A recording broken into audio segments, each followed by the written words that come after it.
ce message nous amène à une époque pas comme les autres, où les événements mondiaux semblent converger avec la prophétie d'une manière indéniable.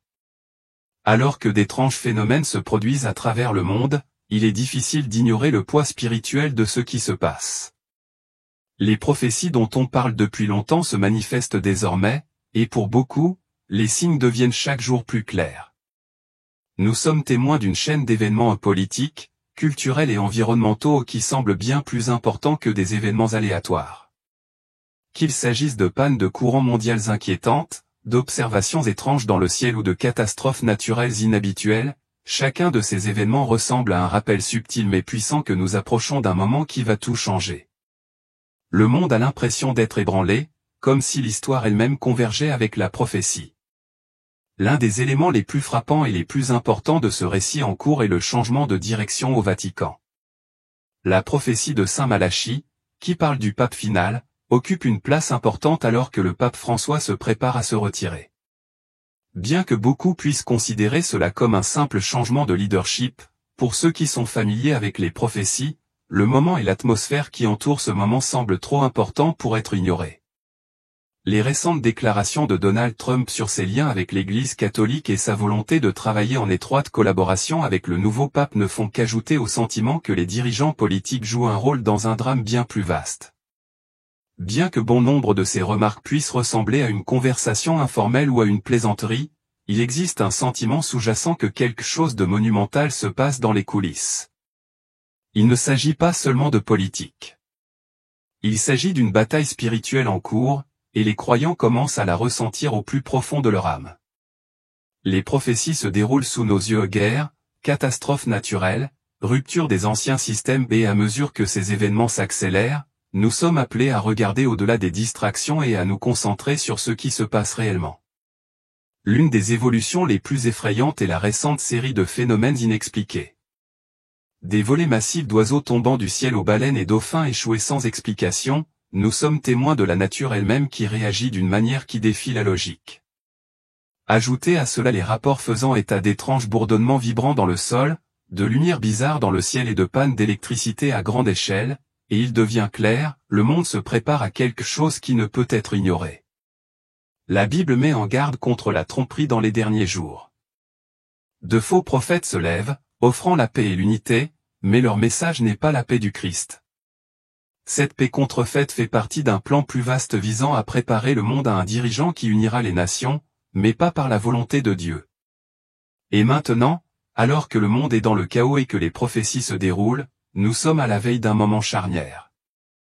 Le retour de Jésus ne sera pas un événement discret et caché.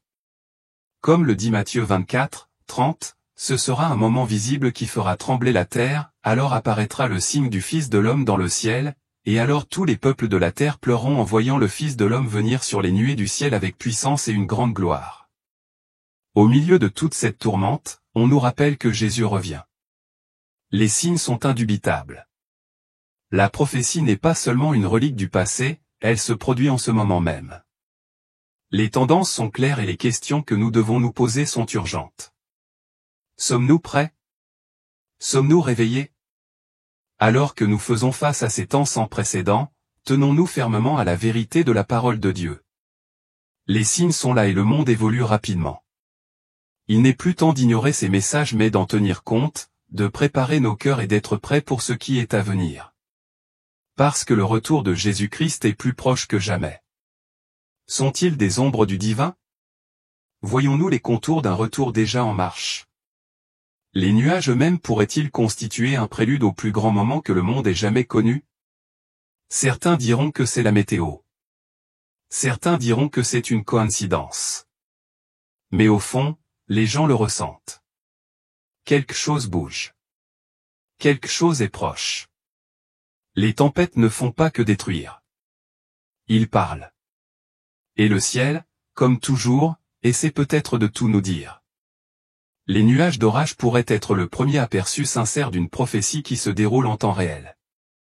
Les Écritures parlent clairement de ce qui doit arriver avant le retour du Christ, un monde en ruine, marqué par la guerre, le désastre, la tromperie et l'effondrement moral. Ce ne sont pas des événements aléatoires. Ce sont des avertissements. Dans Matthieu 24, 6-8, Jésus dit, « Vous entendrez parler de guerre et de bruit de guerre. Une nation s'élèvera contre une nation et un royaume contre un royaume. Il y aura des famines et des tremblements de terre en divers lieux. Tout cela sera le début des douleurs de l'enfantement. Pas la fin, mais le début de quelque chose de massif, d'irréversible. Regardez autour de vous. Les conflits augmentent partout dans le monde. Les nations sont en désaccord. Les troubles civils s'intensifient dans des villes autrefois considérées comme pacifiques. Les catastrophes naturelles ne sont plus rares. C'est la norme, inondations, incendies, tremblements de terre et tempêtes qui défient la logique et réécrivent les cartes. Mais cela ne s'arrête pas là. Ces signes extérieurs ne sont qu'une partie du tableau.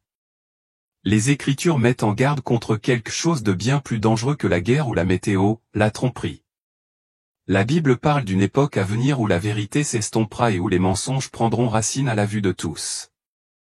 Faux prophètes, faux sauveurs, dirigeants corrompus ou tous travaillent à égarer les gens. Dans Matthieu 24, 11, Jésus prévient, de nombreux faux prophètes apparaîtront et séduiront beaucoup de gens. Et dans le monde d'aujourd'hui, la tromperie ne se murmure pas, elle est diffusée.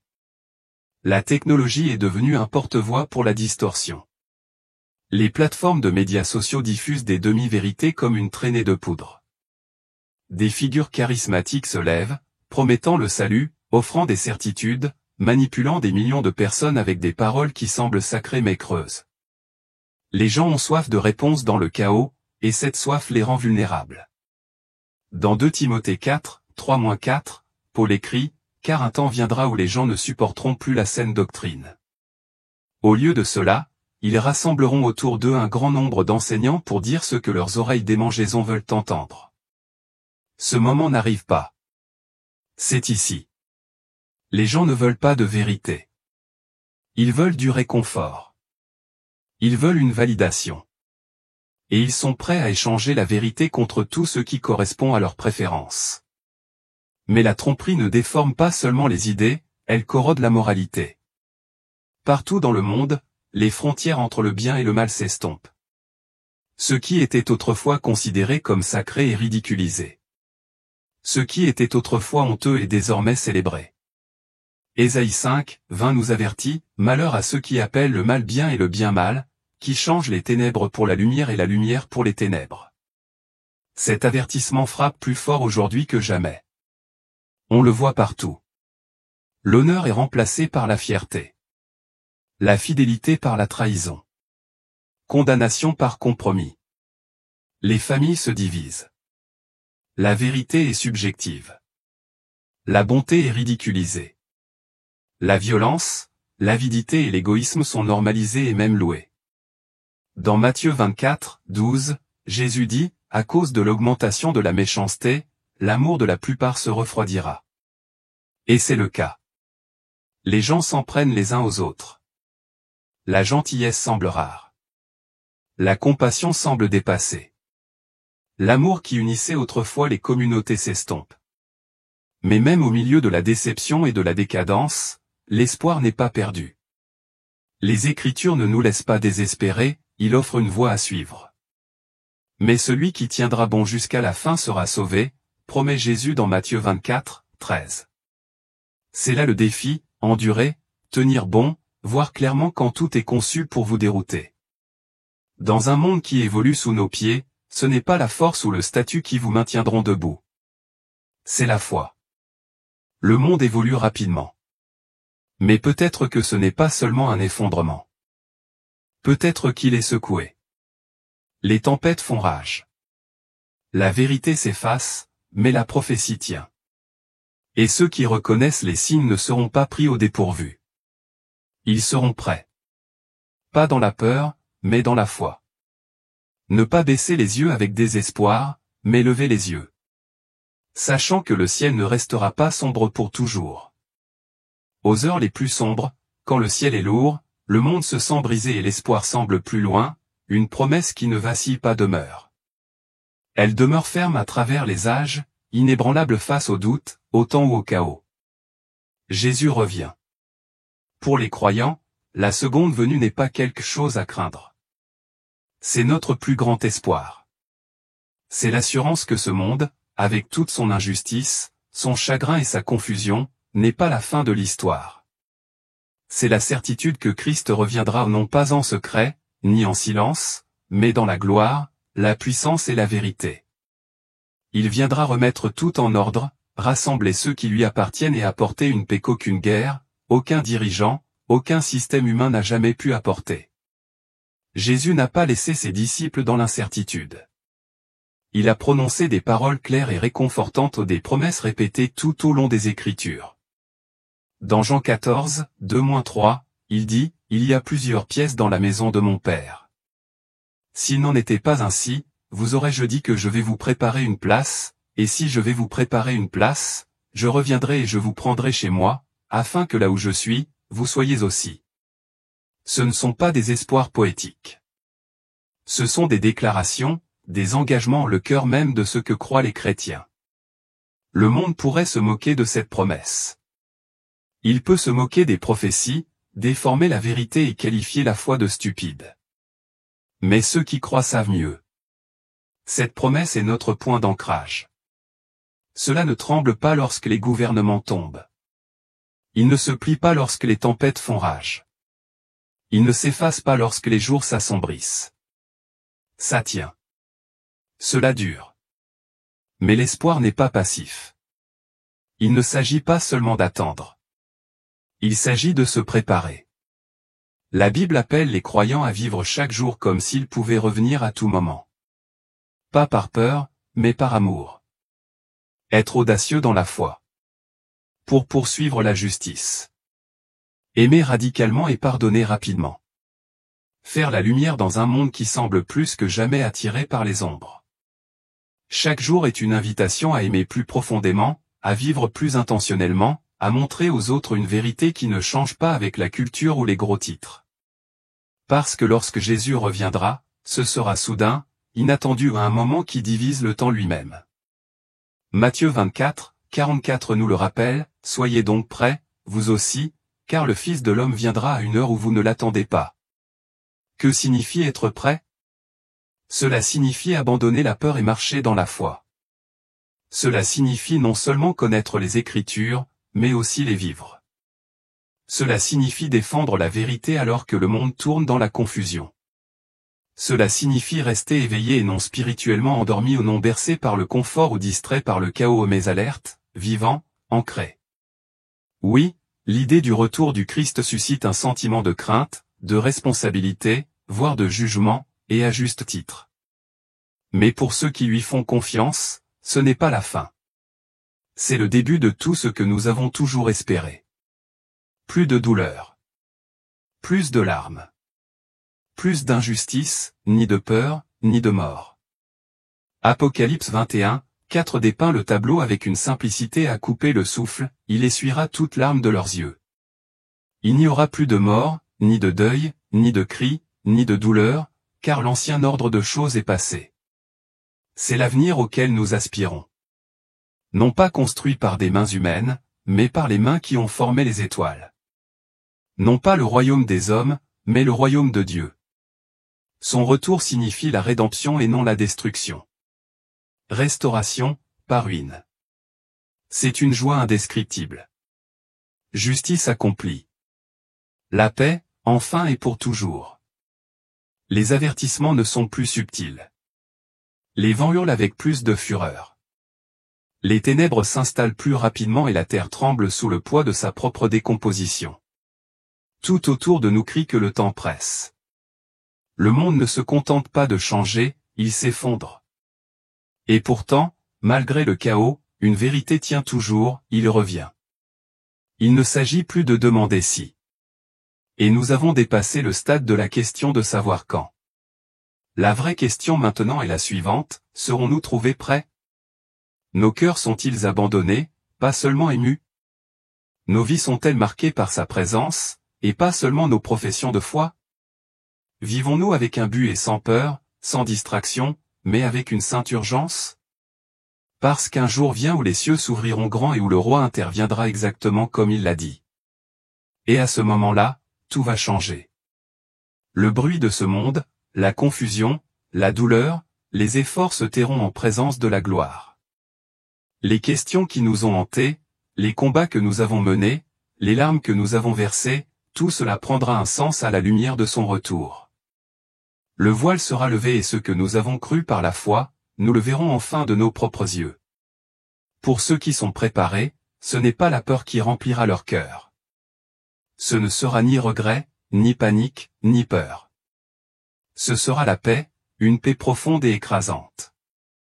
Ce sera la joie la plus radieuse que nous ayons jamais connue. Une joie intacte par la brisure de ce monde.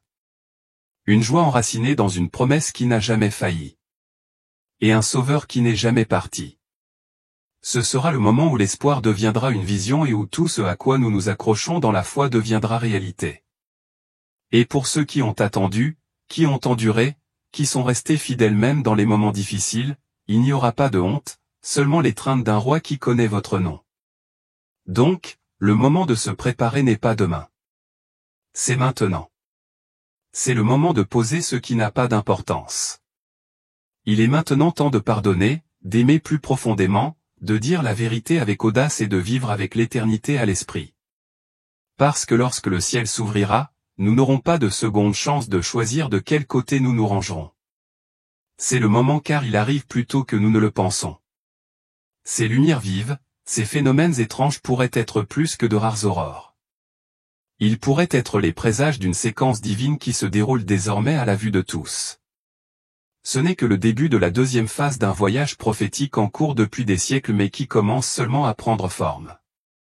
Le mystère s'approfondit lorsque l'on considère l'étrange activité électromagnétique accompagnant l'apparition de ces formations lumineuses dans chacune des régions touchées. Des interférences radio à ondes courtes ont été enregistrées précisément au moment où les lumières sont apparues. Les opérateurs radio-amateurs du Kentucky et du Texas ont signalé des perturbations atmosphériques inhabituelles et une distorsion du signal, comme si l'ionosphère elle-même fluctuait. Encore plus troublant, dans au moins 3 cas, les formations lumineuses étaient accompagnées d'un profond bourdonnement subaudible. Dans la ville de Ruidoso, au Nouveau-Mexique, les habitants ont déclaré ressentir cette vibration dans leur poitrine plutôt que simplement l'entendre. Il est remarquable que les chiens gémissent et cherchent instinctivement un refuge à l'intérieur, tandis que de nombreuses personnes ont signalé des nausées et une désorientation soudaine. Pendant ce temps, en Pennsylvanie, un groupe de campeurs près de la forêt nationale d'Allegheny a observé un halo de lumière dorée et brillante flottant doucement au-dessus de la cime des arbres au crépuscule. L'un des campeurs, étudiant diplômé en physique, a réussi à filmer une partie de l'événement. Les experts qui ont examiné les images ont été déconcertés. L'objet n'a laissé aucune signature thermique, n'a émis aucun son et était indétectable au radar bien qu'il soit clairement visible à l'œil nu. Les modèles émergents suggèrent que quelque chose de beaucoup plus vaste est en jeu. Les endroits où ces structures lumineuses apparaissent s'alignent étroitement avec le même chemin en forme de menorah à 7 points précédemment identifiés dans des phénomènes connexes. Le ciel sonne comme une trompette, les cieux rouges inquiétants et les perturbations électromagnétiques. Ce chemin s'étend désormais à travers le pays comme une cicatrice prophétique indubitable. Sa forme est délibérée, presque comme si elle avait été tracée par une force ancienne. Dans la campagne de l'Alabama, un groupe de fidèles rassemblés pour un service au lever du soleil a déclaré avoir vu une spirale de lumière briller dans le ciel de l'Est pendant qu'ils priaient. Ils l'interprétaient comme un signe divin. Cependant, d'autres à travers le pays restent sceptiques, inondant les forums en ligne de théories allant des portails aux expériences militaires, en passant par la surveillance extraterrestre, et bien plus encore. Pourtant, aucune de ces explications ne rend pleinement compte du timing précis, de la nature cohérente ou de la connotation spirituelle indubitable que ressentent de nombreux témoins lors de ces événements. Ce qui ne peut être ignoré, c'est l'alignement de ces lumières avec la deuxième phase du triplet prophétique identifié par les érudits.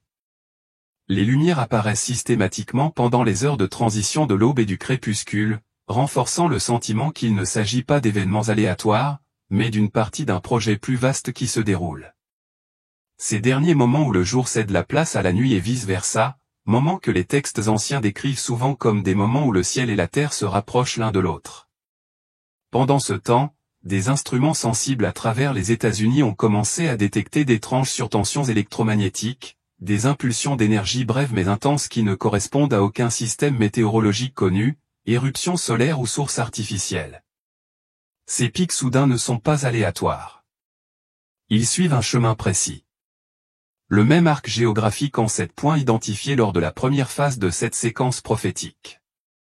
Cet alignement en forme de menorah s'étend du nord-ouest du Pacifique jusqu'au Texas, s'incurvant vers l'est à travers le sud profond et culminant en Floride. Ces surtensions ont été documentées par un nombre croissant de stations de surveillance, notamment des observatoires météorologiques indépendants, des opérateurs de radio amateurs et des laboratoires de recherche universitaires. Les données sont étonnamment cohérentes sur tous les sites. Les pics électromagnétiques soudains, qui durent généralement entre 45 secondes et 3 minutes, se produisent juste avant le lever ou le coucher du soleil. Les moments précis où de mystérieuses formations lumineuses et des bruits du ciel ont également été observés.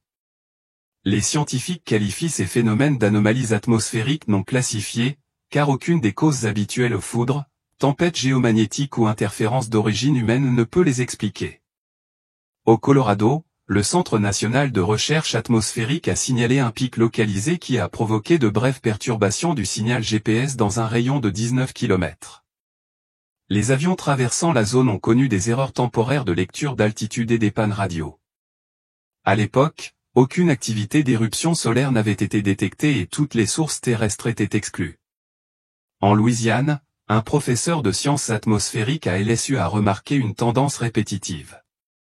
Ces anomalies se sont constamment formées aux intersections le long du chemin géographique en forme de menorah. Ce n'est pas une coïncidence. Le professeur a déclaré, c'est comme si le champ électromagnétique terrestre était stimulé de manière sélective le long d'un itinéraire spécifique, quelque chose que nous n'avions jamais documenté auparavant. Ce qui est encore plus étonnant, c'est que la faune sauvage de certaines de ces zones de surtension a été observée en train de réagir aux perturbations électromagnétiques. Les animaux du troupeau se sont précipités sans raison apparente. Les oiseaux migrateurs ont quitté les routes de vol traditionnelles. Dans le sud de la Géorgie, des dizaines d'abeilles ont été vues voler en spirales irrégulières avant de mourir en quelques minutes. Les infrastructures civiles commencent également à montrer leurs effets. Dans l'est de l'Oklahoma, les centres de répartition d'urgence ont signalé des pannes temporaires pendant les périodes de pointe. Les tours de téléphonie cellulaire ont été brièvement déconnectées et les sociétés de services publics ont enregistré des irrégularités de tension sans aucune contrainte visible sur le réseau. Malgré ces interruptions, aucune panne matérielle n'a été constatée par la suite. Plusieurs communautés amérindiennes situées le long de cet arc ont commencé à s'exprimer, faisant référence à des traditions orales qui parlent d'une transformation à venir marquée par un changement dans le bourdonnement de la Terre. Les anciens des nations Chaco et Apache ont souligné les similitudes frappantes entre ces événements actuels et les histoires transmises de génération en génération, avertissement d'un second réveil marqué par une énergie surnaturelle venant de la Terre. Ce qui rend cela encore plus convaincant, c'est que ces surtensions électromagnétiques font écho aux descriptions trouvées dans les textes prophétiques anciens. Dans Ézéchiel et Zacharie, il y a des références au feu dans le ciel et au tremblement de la terre, des termes qui, selon certains érudits, pourrait décrire symboliquement les perturbations électromagnétiques et les changements d'énergie dans le monde naturel. La précision de cet alignement, les modèles coordonnés et la convergence émergente des phénomènes physiques, géographiques et prophétiques ne peuvent être ignorés. Ces surtensions électromagnétiques ne sont pas de simples anomalies. Ce sont des signaux silencieux, invisibles mais profondément ressentis. Ils suivent les cieux, les lumières, les animaux et les mots anciens. Et il signale que la deuxième phase de la séquence prophétique n'est plus une théorie. Cela se déroule sous nos yeux. Les biologistes et les traqueurs de la faune ont observé des schémas de migration inhabituels, des oiseaux déviant de leur trajectoire, des mouvements massifs d'animaux hors saison et des problèmes de navigation majeurs documentés dans les zones qui suivent le chemin en forme de menorah. Ces comportements prophétiques ont été décrits dans des textes anciens comme osés comme des signes de création répondant à des changements spirituels invisibles. Selon les écrits hébreux, un indicateur clé de la deuxième phase de ce triplet prophétique n'est pas seulement les phénomènes environnementaux mais aussi une augmentation de l'activité spirituelle intérieure.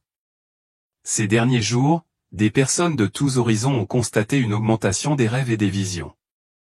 Ces individus, sans aucune connaissance préalable des phénomènes ou des enseignements qui les entourent, rapportent des rencontres spirituelles étonnamment similaires. Il est crucial de comprendre que ce schéma se déroule indépendamment de la conscience humaine. Le calendrier divin évolue indépendamment de notre reconnaissance. Mais l'histoire montre que ceux qui reconnaissent les signes sont plus sensibles au moment présent et plus profondément touchés par ces bénédictions. Comme Jésus l'a dit un jour, vous savez interpréter l'apparence du ciel, mais vous ne pouvez pas interpréter les signes des temps. Cette sagesse reste tout aussi pertinente aujourd'hui. Alors, comment devrions-nous réagir alors que ce modèle prophétique continue de se déployer? Tout d'abord, positionnez-vous spirituellement. Le réveil de 1857 personnes a commencé avec seulement 6 personnes priant pendant leur pause déjeuner. Commencez une petite prière quotidienne, une lecture des Écritures et une réflexion. Deuxièmement, documentez vos expériences. Tenez un journal de vos rêves, de vos impressions et des événements inhabituels. Ces dossiers personnels aident à relier des modèles dont d'autres peuvent également être témoins. Troisièmement, renforcez vos liens communautaires. Cette phase finale passe souvent par les relations. Restez ouvert aux rencontres divines. Quatrièmement, restez ferme. Vivez votre vie. Les moments spirituels se manifestent souvent au quotidien. Ce n'est pas aléatoire. C'est spirituel. Il existe une tendance qui se manifeste dans tout notre pays. Si ce message vous a aidé à y voir plus clair, partagez-le. La recherche complète est liée dans la description. Et dans 21 jours, nous reviendrons avec une mise à jour sur la 3e phase, ce qu'elle révèle et ce qu'elle signifie. Pendant ce temps, de puissantes tempêtes et tornades ont balayé le Midwest et le sud des États-Unis, faisant au moins 34 morts. Ces tempêtes font partie du même système qui a frappé Chicago. Les rapports continuent d'affluer dans tout le pays. Des visions de Jésus-Christ, le prince de la paix, ont été vues dans le ciel, entourées de figures angéliques rayonnantes. Les vidéos et les images sont devenues virales en quelques minutes. Les gens ont été stupéfaits, choqués, beaucoup tombant à genoux. Partout dans les villes et les villages, les chrétiens ont prié, pleuré et posé la même question. Est-ce la fin? Il ne s'agit pas seulement d'une affirmation isolée de quelques croyants. De New York à Los Angeles, de la Bible Belt au nord-ouest du Pacifique, les gens décrivent la même vision, une silhouette lumineuse d'apparence humaine suspendue dans le ciel, les bras tendus, rayonnant de lumière. Beaucoup ont décrit la figure comme ressemblant aux représentations traditionnelles de Jésus-Christ. Les autres n'avaient pas besoin de comparer. Ils s'effondrèrent, stupéfaits, submergés par une présence qu'ils reconnaissaient instinctivement comme divine.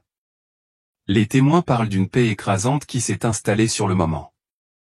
Un calme si profond qu'il faisait taire la circulation, les conversations et les pensées.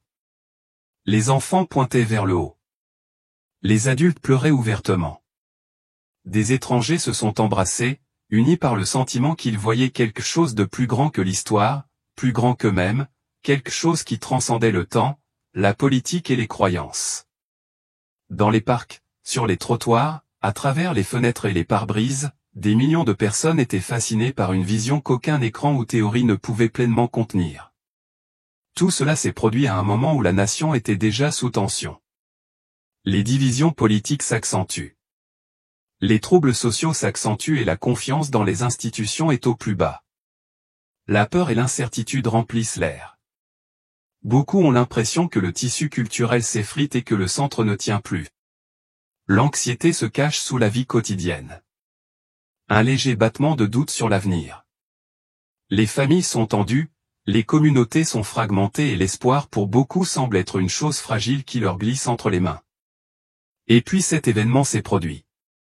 Quelque chose d'indéniable, d'inexplicable, pas un titre, pas un canular, pas une autre distraction passagère dans le tourbillon incessant des nouvelles et du bruit. C'était quelque chose de différent, quelque chose qui frappait le cœur, secouait l'âme et murmurait dans le langage de l'éternité. Tu n'es pas seul. Ce n'est pas la fin. C'était comme si, en un instant, un message traversait le bruit, un appel à se souvenir de ce qui avait été oublié, à voir ce qui avait longtemps été invisible. À cette époque, La foi n'était pas qu'un mot. C'était une présence lourde et réelle, invitant une nation à s'éveiller. On apprend que le président Trump et le président ukrainien Zelensky se sont rencontrés avant les funérailles. Le pape François est décédé, mais son enterrement a accompli l'impensable au Vatican. Hier, j'ai exhorté tout le monde à prêter une attention particulière, en avertissant que quelque chose de monumental pourrait se produire, et cela s'est produit. Vous vous souvenez de la confrontation houleuse entre le président Trump et le président ukrainien Zelensky il y a 2 mois. Depuis lors, ceux qui sont spirituellement alertes, en particulier les veilleurs de la fin des temps, sont en état d'alerte maximale face aux signes d'une escalade d'une guerre majeure. Mais ce matin, quelque chose d'extraordinaire s'est produit au Vatican. À l'intérieur de la basilique Saint-Pierre, le président Trump et le président Zelensky se sont rencontrés face à face pour une conversation privée.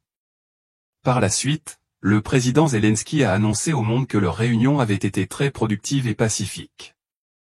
Mes amis, ce n'est rien de moins qu'un miracle. Ce qui n'a pas pu être réalisé dans le bureau ovale s'est désormais produit dans les murs sacrés du Vatican. Personnellement, je vois cela comme un message clair de Dieu selon lequel les miracles sont toujours réels et actifs dans notre monde. Je vais approfondir ce que cette réunion historique signifie pour les croyants et comment elle pourrait remodeler la chronologie prophétique que nous vivons tous. Mais d'abord, je veux que vous regardiez ce clip important. Des produits chimiques dangereux ont explosé, mais leur type n'a pas été identifié. Un responsable de la gestion de crise.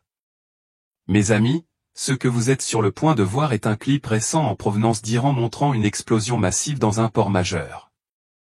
Ce n'était pas un événement aléatoire.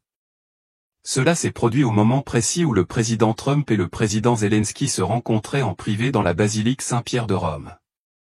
La cause de l'explosion reste inconnue et les enquêteurs tentent toujours de reconstituer ce qui s'est passé. Mais ce qu'on ne peut nier, c'est le timing. Cela s'est produit le même jour que les funérailles du pape François et lors de l'une des rencontres les plus inattendues entre 2 dirigeants mondiaux de l'histoire récente. Quelqu'un peut-il vraiment croire que ce n'était qu'une coïncidence? Ce que le monde a observé ce jour-là semble à première vue être une lueur d'espoir et de réconciliation. 2 personnalités influentes qui s'étaient auparavant trouvées en désaccord se sont assises ensemble et ont fait l'état d'un dialogue constructif et pacifique. Les médias n'ont pas perdu de temps pour le qualifier de percée diplomatique, de symbole d'unité potentielle dans un monde de plus en plus fracturé. Beaucoup se réjouissaient, convaincus qu'une nouvelle ère commençait peut-être. Mais pour ceux qui sont spirituellement en harmonie avec la véritable Église, le véritable corps du Christ, le point de vue est beaucoup moins optimiste. Nous n'entrons pas dans une ère de paix authentique. Au lieu de cela, nous entrons dans une période charnière où la tromperie va prospérer.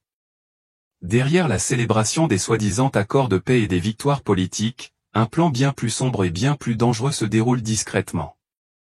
Permettez-moi d'être absolument clair. Ce n'est pas un mouvement orchestré par Dieu. C'est l'œuvre de l'adversaire qui utilise habilement les illusions d'harmonie pour désarmer et endormir l'humanité dans un faux sentiment de sécurité. Un geste public au Vatican n'équivaut pas à une paix durable. L'Écriture nous a déjà prévenu que dans les derniers jours, il y aurait des proclamations de paix et de sécurité, immédiatement suivies d'une destruction soudaine et catastrophique. L'ennemi ne s'intéresse pas aux perturbations à court terme. Il construit méthodiquement un système conçu pour un contrôle absolu à l'échelle mondiale. L'objectif est simple, provoquer le chaos, semer la peur et la confusion et manipuler les masses pour qu'elles acceptent volontairement une fausse solution. La peur rend les gens faciles à contrôler. Lorsque les gens en auront assez de la tourmente, ils réclameront un leader. Quelqu'un qui promet de mettre fin à la confusion et de rétablir l'ordre. Et c'est exactement le plan. Lentement et systématiquement, les fondations d'un gouvernement mondial unique, d'une économie mondiale unique et même d'une religion mondiale unique qui nie le vrai Christ sont posées. Les bases de ce système mondial ne sont pas une théorie. Cela se déroule sous nos yeux. Tandis que l'attention du monde est absorbée par les représentations politiques et les spectacles médiatiques, l'ennemi avance sur tous les fronts vitaux. Les institutions politiques sont mises à rude épreuve. Les systèmes économiques sont déstabilisés. Les technologies émergentes sont déployées rapidement, conçues pour suivre, surveiller et exercer un contrôle. Même au sein de l'Église, des dirigeants autrefois dignes de confiance compromettent la vérité, échangeant leur intégrité contre de l'influence. L'armée ennemie s'étend bien au-delà des soldats traditionnels. Il s'agit d'une coalition de célébrités, d'influenceurs des médias sociaux, de prédicateurs corrompus, de représentants du gouvernement, de présentateurs de nouvelles et d'innombrables autres personnes qui, sciemment ou inconsciemment, font avancer ce sombre programme. Et comme si les signes dont nous avons déjà été témoins ne suffisaient pas, des phénomènes étranges et inquiétants se manifestent de plus en plus aux États-Unis. Les résidents d'un océan à l'autre ont signalé des bruits étranges et inexpliqués émanant du ciel. Des gémissements métalliques profonds, des rugissements grondants et des explosions semblables à des trompettes qui semblent rouler à travers les cieux sans aucune source visible. Il ne s'agit pas d'événements isolés et ponctuels facilement écartés par les explications conventionnelles. Ils sont enregistrés dans les villes et les zones rurales, attirant souvent l'attention des médias locaux et déroutant les scientifiques qui, malgré leurs théories, n'ont pas encore fourni d'explications cohérentes et convaincantes. Le ciel lui-même semble gémir, criant comme si la création signalait un changement profond, les yeux humains sont trop aveugles pour voir et les oreilles humaines trop ternes pour entendre. Dans le même temps, des tempêtes violentes et inhabituelles se sont abattues sur le pays avec une intensité croissante. Les régions qui bénéficiaient autrefois de conditions météorologiques douces et prévisibles sont désormais confrontées à des tornades catastrophiques qui ravagent les communautés sans avertissement. Des pluies torrentielles déclenchent des inondations dévastatrices et des tempêtes de grêle si féroces que des quartiers entiers sont laissés en ruine en quelques minutes. L'équilibre de la nature semble perturbé, comme si la Terre elle-même chancelait sous le poids d'un bouleversement spirituel. Il ne s'agit pas simplement d'incidents météorologiques anormaux. Ce ne sont pas de simples coïncidences. Ils font partie d'un bouleversement plus vaste, d'un avertissement profond et urgent adressé à tous ceux qui ont les yeux pour voir et le cœur pour comprendre. Les Écritures parlent d'une époque où les puissances des cieux seront ébranlées, Luc 21, 26. Et ce à quoi nous assistons maintenant s'aligne étrangement sur ces anciennes prophéties. Il ne s'agit pas d'une suite aléatoire d'événements malheureux. C'est une sonnette d'alarme spirituelle qui devient de plus en plus forte et insistante chaque jour qui passe. Pour ceux qui marchent en étroite collaboration avec Dieu, il devient de plus en plus clair que ces phénomènes ne sont pas des accidents de la nature. Ils constituent un message divin, un signal du Créateur lui-même, appelant l'humanité à la repentance, à la vigilance et à la disponibilité. Dans sa miséricorde, Dieu envoie souvent des avertissements avant le jugement. Il remue les cieux. Il secoue la terre. Et il perturbe l'ordre normal des choses pour réveiller ceux qui dorment, pour faire revenir ceux qui ont erré et pour fortifier le cœur des fidèles. Les bruits étranges, les violentes tempêtes, l'instabilité de la nature, tout cela pourrait bien être une manifestation de la main du Seigneur, nous incitant à prêter attention, à reconnaître la saison dans laquelle nous vivons et à préparer nos cœurs à ce qui s'en vient. Dieu a toujours parlé à travers sa création. Le psaume 19 dit, « Les cieux racontent la gloire de Dieu, les cieux proclament l'œuvre de ses mains. » Jour après jour, ils répandent la parole, nuit après nuit, ils révèlent la connaissance. Ce que nous vivons aujourd'hui est la continuation de ce discours divin. Mais maintenant, ce n'est plus doux. C'est urgent. Ce n'est pas subtil. C'est retentissant. Le monde avance, distrait par la politique, le divertissement et les activités matérielles. Mais ceux qui appartiennent à la véritable Église ne doivent pas être trompés. Les signes avant-coureurs se multiplient. L'atmosphère spirituelle change. La patience de Dieu est vaste, mais elle n'est pas illimitée. Il donne à l'humanité toutes les occasions de revenir à lui, de le chercher pendant qu'il est encore disponible. Si vous ressentez un malaise dans votre esprit, si vous avez remarqué que le temps semble plus court, si vous avez perçu que le monde non seulement change mais s'effondre, vous ne l'imaginez pas. Vous entendez le même appel que les prophètes, le même appel urgent qui a résonné à travers les âges chaque fois que de grands changements étaient sur le point d'éclater. Ce n'est pas le moment de considérer ces signes comme des phénomènes naturels. Ce n'est pas le moment d'expliquer ce que l'Esprit révèle clairement. Le moment est venu d'écouter, de veiller, de prier et de chercher refuge, non pas dans la force humaine, mais dans les bras éternels du Sauveur. Dieu ne laisse jamais son peuple sans direction. si vous êtes ancré en lui, vous discernerez quand bouger, quand parler et quand garder le silence. Il dirige son reste non par la panique mais par la sagesse divine. Le moment est actuellement venu de ne pas accumuler des provisions par peur, mais de fortifier votre cœur et votre esprit en vous enracinant plus profondément dans le Christ, le fondement inébranlable. Et tandis que nous nous fortifions en lui, nous devons être pleinement conscients des signes qui se déroulent autour de nous. Des signes contre lesquels les Écritures nous mettent depuis longtemps en garde, annonçant le retour prochain de notre roi. Jésus nous a dit clairement dans Matthieu 24 que dans les derniers jours, nous verrions des guerres et des bruits de guerre, des nations s'élevant contre des nations et des royaumes contre des royaumes. Il a mis en garde contre les famines, les pestes et les tremblements de terre en divers endroits. Ces choses, dit-il, sont le début des douleurs de l'accouchement et des contractions qui augmenteraient en intensité et en fréquence à mesure que le jour de son retour approche. Les faux enseignants et les faux prophètes se multiplient, égarant beaucoup de personnes avec un évangile édulcoré qui offre du réconfort, mais pas de repentance, et promet une bénédiction sans abandon. La haine et la division s'intensifient, les familles sont brisées et les nations s'effondrent de l'intérieur.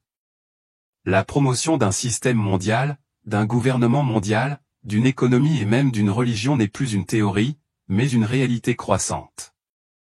Ce ne sont pas des événements aléatoires. Ce sont des panneaux indicateurs divins, qui lancent des avertissements à un monde qui se dirige à toute vitesse vers l'accomplissement final des prophéties.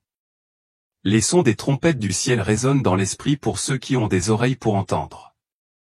Renforcez votre vie de prière. Réaffirmez vos convictions. Préparez votre esprit à défendre hardiment la vérité, même lorsque celle-ci devient impopulaire. Entourez-vous de croyants éveillés, alertes et sérieux dans leur marche avec Dieu. Nous ne pouvons pas nous permettre d'être négligents à cette heure-ci. À mesure que le chaos s'intensifie et il va le faire, les gens chercheront désespérément des réponses, et beaucoup seront égarés s'ils ne sont pas fermement ancrés dans la vérité. C'est pourquoi votre rôle est si important. Dieu ne vous appelle pas à reculer dans la peur, mais à briller comme une lumière dans les ténèbres qui s'approfondissent, à être une voix ferme et inébranlable pendant que le monde qui nous entoure panique. La réalité est la suivante, vous êtes nés pour cette époque. Vous avez été choisis pour cette génération. Et si vous restez ancrés en lui, vous ne survivrez pas simplement à la tempête, vous brillerez à travers elle, témoignant de sa puissance et de sa gloire. En ce moment, je vous invite à prier avec foi pour enraciner la paix au plus profond de votre cœur. Parce que la paix ne viendra pas du monde, surtout aux jours que nous vivons, les jours de la fin des temps. Prions ensemble. Père au ciel, Dieu Tout-Puissant, Créateur des cieux et de la terre, nous venons devant toi maintenant, non pas comme des personnes parfaites, mais comme tes enfants, entièrement dépendants de ta miséricorde, de ta grâce et de ta toute-puissance. Seigneur, nous confessons que le monde autour de nous tremble. Les guerres et les rumeurs de guerre inondent les gros titres. La confusion, la colère et la division se propagent comme une traînée de poudre à travers les nations. Mais au milieu de ce chaos, nous détournons nos yeux du bruit et les fixons fermement sur toi. Aie notre rocher. Toi seul est notre forteresse. Père, nous reconnaissons que la paix semble impossible en ce moment. Aucun gouvernement ne peut légiférer là-dessus. Aucun dirigeant mondial ne peut le garantir. Aucune loi, aucun traité, aucun effort humain ne peut l'établir. La vraie paix ne peut venir que de toi. Et elle doit d'abord régner dans nos cœurs. C'est pourquoi aujourd'hui nous crions vers toi, Seigneur. Nous admettons que parfois nos cœurs ont été troublés. Nous avons laissé la peur s'installer lorsque nous regardons les informations ou entendons des informations faisant état de violence et de division. Le doute nous murmure des mensonges. La lassitude a tenté de prendre le dessus sur nos esprits. Mais aujourd'hui, Seigneur, nous déposons toute peur, toute anxiété, tout fardeau aux pieds de Jésus-Christ, notre Sauveur et Roi. Ta parole déclare, je te laisse la paix. Ma paix, je te la donne. Je ne vous donne pas ce que le monde vous donne. Que ton cœur ne soit pas troublé et qu'il n'ait pas peur. Jean 14, 27. Nous nous accrochons à cette promesse maintenant. Par la foi, nous recevons ta paix dans nos cœurs. Nous rejetons l'esprit de peur. Nous renonçons à l'esprit d'anxiété. Nous faisons taire tous les mensonges de l'ennemi qui prétend que les ténèbres sont en train de gagner. Non, nous déclarons que toi, Seigneur, tu as toujours le contrôle total. Nous croyons même maintenant que ta lumière brille plus fort dans les ténèbres. Nous croyons que lorsque le chaos augmente, ta grâce abonde encore plus. Nous croyons que lorsque l'ennemi lève ses forces, vous suscitez un reste de personnes fidèles qui ne céderont pas à la peur, qui ne feront pas de compromis, qui resteront fermes dans votre vérité. Nous prions pour la paix dans nos maisons. Seigneur, que nos maisons soient des sanctuaires de ta présence. Que chaque pièce soit remplie de l'atmosphère du paradis. Nous déclarons qu'aucun esprit de division, aucun esprit de peur, aucun esprit de colère, aucun esprit des ténèbres n'aura accès à nos familles.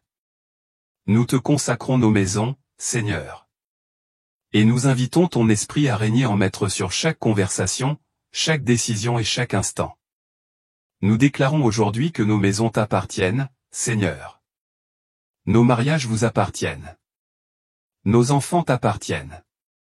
Chaque pièce, chaque relation, chaque souvenir et chaque espoir. Nous remettons tout cela entre tes mains. Nous prions pour la paix dans nos relations. Père, guéris chaque blessure que le temps ou l'offense ont laissée derrière elle. Réparez chaque lien brisé avec votre amour parfait. Amen. Apprends-nous à pardonner vite, sans hésitation, et à aimer profondément, tout comme tu nous as pardonné et aimé d'un amour éternel. Ne nous laissons pas entraîner dans les disputes mesquines et les offenses amères que l'ennemi s'efforce de susciter ces derniers jours. Au lieu de cela, fais de nous des artisans de paix, de véritables porteurs de ton esprit partout où nous allons et dans chaque conversation que nous avons. Nous élevons votre Église, Seigneur. Nous prions pour la paix dans le corps du Christ. Laissez votre véritable Église s'élever dans l'unité et non dans la division. Faites taire tout esprit de discorde qui tente de s'infiltrer dans votre maison et de semer la discorde parmi votre peuple. Purifiez votre épouse. Nettoyez votre Église avec le lavage de votre parole. Fortifiez les dirigeants, les pasteurs fatigués, les enseignants fidèles, les prophètes courageux qui défendent toujours la vérité. Même lorsque la vérité est ridiculisée et moquée, encourage-les, Père. Remplissez-les à nouveau de votre esprit. Laissez l'huile de votre onction couler sur eux alors qu'ils font paître votre troupeau en ces temps périlleux.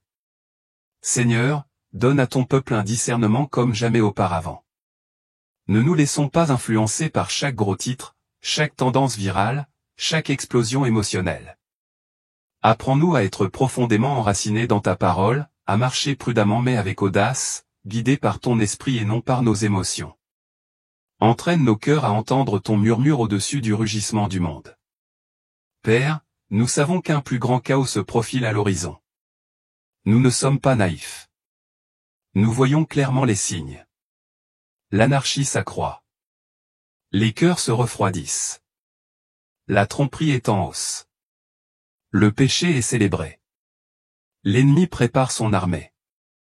Mais même si nous voyons tout cela, nous n'avons pas peur car nous connaissons la fin de l'histoire. Nous savons que tu es victorieux, Seigneur. Vous régnez pour toujours.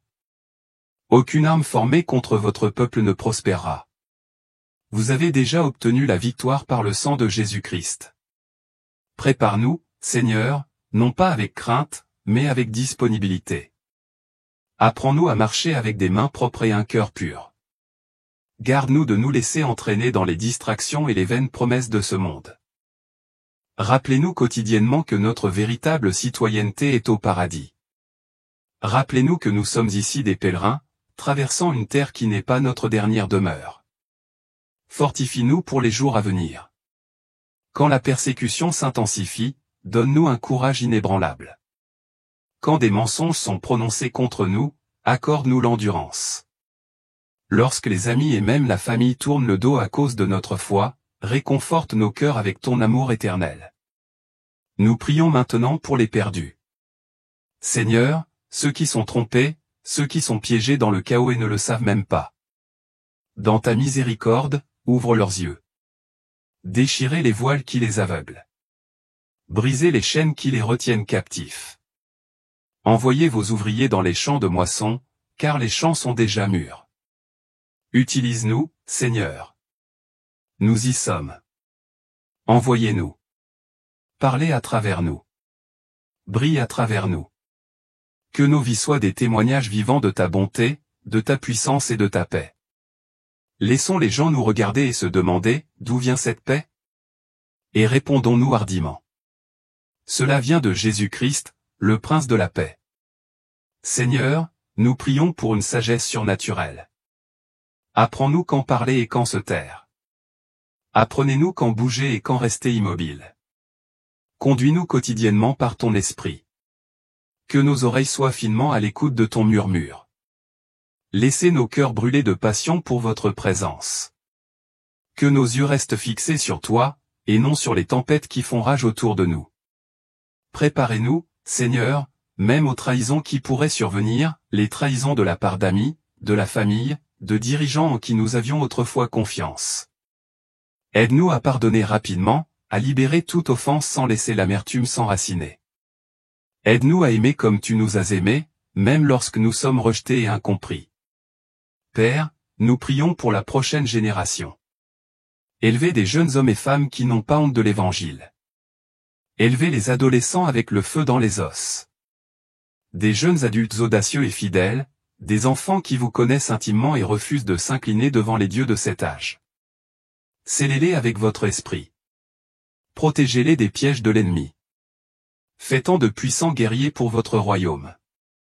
Merci, Jésus, pour ta paix qui dépasse toute intelligence. Merci de ne jamais nous laisser traverser seuls ces temps. Merci d'avoir envoyé le Saint-Esprit pour nous réconforter, nous guider et nous fortifier. Nous t'aimons. Nous vous faisons confiance. Nous avons plus que jamais besoin de vous. Et nous savons que quelles que soient les tempêtes, quelles que soient les secousses que nous subissons, vous ne nous quitterez jamais. Vous ne nous abandonnerez jamais. Alors maintenant, nous ancrons nos âmes en vous. En ce moment, nous déposons toute peur à vos pieds. En ce moment, nous respirons votre paix. Et maintenant, nous proclamons hardiment de tout notre cœur, tout va bien pour mon âme. Au nom puissant, inébranlable, tout-puissant et éternel de Jésus-Christ, nous prions. Amen. Aujourd'hui, plus d'1 millier de personnes se sont rassemblées dans la vieille ville pour protester contre le président Donald Trump et son administration. Se lever. Combattez. Où allons-nous? Que faisons-nous? Des manifestations de masse déferlent à travers les États-Unis. Leur frustration à l'égard de l'administration Trump ne couve plus. Ça déborde. Les manifestants expriment massivement leur indignation, unis par une revendication commune, le changement. Elon Musk se retrouve lui aussi entraîné dans le chaos, désormais pleinement conscient de l'ampleur du changement d'humeur du public. Ce qui semblait impensable est devenu une possibilité réelle. Donald Trump s'apprête-t-il à quitter ses fonctions? Autrefois considérée comme une rumeur, cette idée prend de plus en plus d'ampleur. Ce qui a commencé comme des chuchotements dans les cercles politiques s'est transformé en efforts coordonnés, en pression stratégique de la part de puissants intérêts, de bailleurs de fonds et de forces idéologiques poussant tous dans la même direction, le retrait. Pour beaucoup, il ne s'agit pas uniquement de politique. Trump est considéré comme plus qu'un leader. Il est devenu un symbole enveloppé de prophéties et de significations spirituelles. Certains pensent que son ascension, son règne et sa possible chute ont été prédits bien avant toute élection. Pour eux, ce n'est pas dû au hasard. C'est un plan qui se déroule. Pourtant, à mesure que la pression augmente, la résistance augmente également. Chacune de ces démarches semble provoquer une réaction plus forte de la part des tribunaux, des législateurs et du public. L'environnement autour de lui est volatile, chargé d'émotions, et les critiques ont pris l'intensité du combat. Les enjeux semblent plus grands qu'une seule présidence. Ce qui se passera ensuite pourrait modifier le cours du pays lui-même. Le 5 avril, la nation a été témoin de quelque chose d'énorme. Des petites villes aux villes tentaculaires, des 50 États aux communautés à l'étranger, les gens se sont rassemblés non pas dans le cadre de manifestations dispersées, mais dans une action coordonnée. Près d'1 million de voix se sont jointes à cette initiative, représentant tous les groupes démographiques, jeunes et vieux, urbains et ruraux. Leur message était direct et unifié, Trump doit démissionner. Mais il n'était pas le seul nom entendu dans les champs. Elon Musk s'est lui aussi retrouvé la cible de la colère du public, entraîné dans une tempête croissante de désillusion. Ce n'étaient pas de petites manifestations. Ils étaient massifs, délibérés et chargés d'émotions. Des foules se sont rassemblées devant les palais de justice, les capitales des États et les places des villes. Des quartiers entiers sont devenus des rivières de gens. L'air bourdonnait d'agitation. Dans certains endroits, les champs pacifiques se sont transformés en chaos. Les lignes de police étaient tendues. Les bâtiments gouvernementaux ont été fermés. Pour certains, c'est la naissance d'un mouvement. Pour d'autres, il s'agissait d'un avertissement clair indiquant que les gens ne se contentaient plus d'être ignorés. Alors que la nation était aux prises avec des troubles civils, la nature a déclenché sa propre fureur. Une série catastrophique de tornades et de tempêtes a ravagé le sud et le Midwest, provoquant des destructions d'une ampleur jamais vue de mémoire récente. Des villes entières furent réduites en ruines. Les vents ont arraché les maisons de leurs fondations, les dispersant sur des kilomètres. Des terres agricoles au pâté de maisons, la dévastation était totale. En Floride, une violente tempête s'est abattue sur la côte, entraînant des pluies torrentielles et des vents de force ouragan. Les rues sont devenues des rivières. Les arbres étaient cassés comme des allumettes. Des voitures ont été submergées. Une grêle de la taille de balles de baseball est tombée, brisant les fenêtres et obligeant les gens à courir pour se mettre à l'abri. Mais les tempêtes ne se sont pas arrêtées. Ils se succédèrent, laissant à peine aux gens le temps de récupérer. Les comtés ont été déclarés zones sinistrées du jour au lendemain. Les refuges débordaient. Les hôpitaux ont eu du mal à rester alimentés. Les approvisionnements ont diminué. Pourtant, le ciel restait agité. Puis vint l'inexplicable. Dans plusieurs États, les gens ont déclaré avoir entendu des explosions explosives provenant d'une bulle suffisamment pour ébranler les maisons et ébranler les nerfs. Pourtant, il n'y a eu aucun tremblement de terre, aucun bang sonique, aucune source connue. Ces tremblements de terre ont laissé les scientifiques perplexes. Plus étrange encore, des orbes brillants ont commencé à apparaître dans les nuages orageux. Des lumières pulsées silencieuses planaient au-dessus des villes et des villages. Ils disparurent au moment où l'attention se tourna vers eux. Les pilotes ont signalé un comportement étrange dans le ciel. Instruments défectueux, navigation brouillée, avion déviant soudainement de sa trajectoire. Les vents sont devenus irréguliers et contre nature, changeant de direction à des vitesses impossibles, soulevant parfois des objets directement dans les airs sans tempête en vue. Les météorologues n'avaient aucune explication. Les données ne correspondaient pas. Il se passait quelque chose d'anormal. Et ce n'était pas seulement dans l'atmosphère. Même les animaux semblaient le ressentir. Les oiseaux volaient en rond, battant des ailes jusqu'à ce qu'ils tombent d'épuisement. Des troupeaux entiers ont abandonné leurs habitats sans raison, migrant au mauvais moment vers les mauvais endroits. Les agriculteurs regardaient avec confusion le bétail immobile, refusant de manger, regardant le ciel comme s'il attendait quelque chose.